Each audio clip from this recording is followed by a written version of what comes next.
there's some magnificent matches here. Napoli. Hey, first time I see him go to black, no? Like, what's happening here? And then SI drop a patch. Did this make the game better?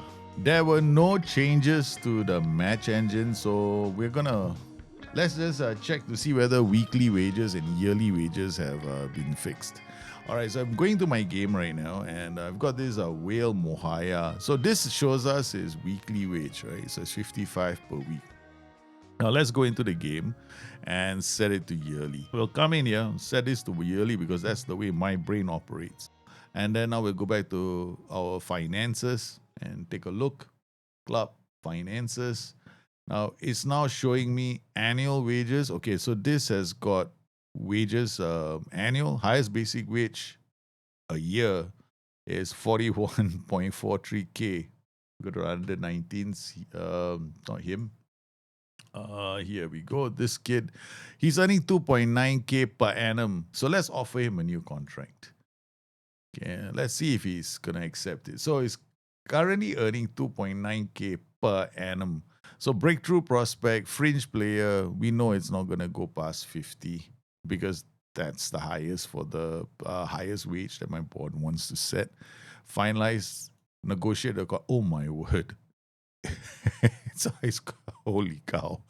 All right, this boy wants to drive a Ferrari for training and a Lamborghini for dinner and a Maserati for the weekend. This is a lot of money, man. So let's go 29 per annum, suggest terms. Now he wants even more. Let's bring it down to maybe 44 per annum, suggest terms. Now he doesn't want to talk business. Okay, so this is obviously interesting. Maybe it's just unique to me and they don't like my face. Now let me know in the comments below if it's happening to you in your save as well. A fix for coefficients has gone in. I do expect this to work for the following season. So right now, if you go into the game, go to preferences, go to detail, hit match day, you will have new settings for your graphics quality. If you come in here, you can set up a refresh rate that matches your monitor. So this is basically my NVIDIA card.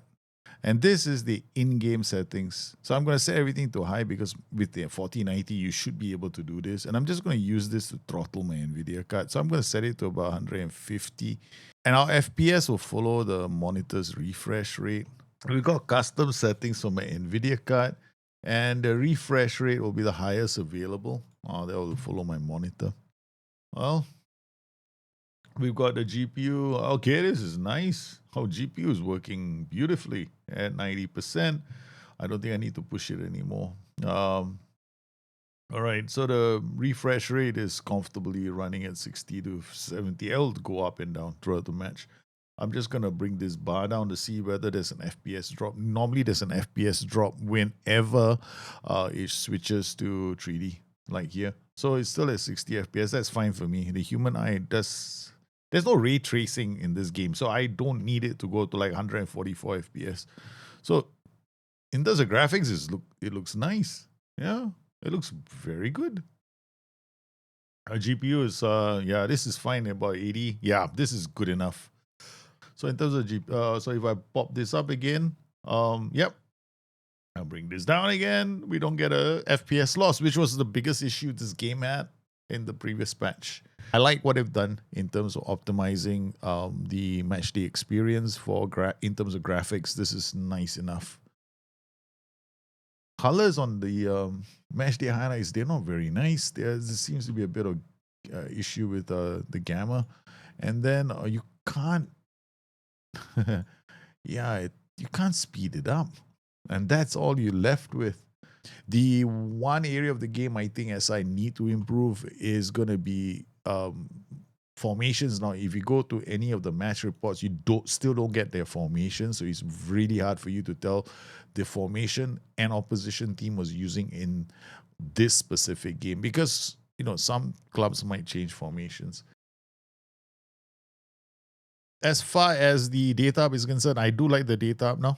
There is probably a good reason for them not to put the values on the X and Y axis. Now, if you mouse over, you actually can get the values for each of these teams, which is definitely an improvement. Now, if you click on them, it'll take you to the team itself, and you can actually do a deeper dive into that team. I think this is great. And in terms of expected attacking output, which is something I actually, this is one of the few pieces of information I actually check in on with the Data Hub. You can go in here. Our Biblia is one of the decent players who can create some good chances in matches, and he compares favorably to other players in the league. There are not many of them who are getting into goal scoring positions like here. Mert Kamor is doing that. I might want to finally be able to go and check this player out and go like, wow, I think we're going to scout this player because I might want to be signing him. Overall, I think this update is good. I think SI is going to throw in a quick fix for the logic that drives these youngsters into asking for Maseratis when they're 17 years old. And I think that will be a fix that's incoming pretty quick, because I think that might have slipped through the cracks. I hope SI do something about the formations. We'd be good if we could see what formation the opposition used in the match report. It's such a standard thing you'd want to check.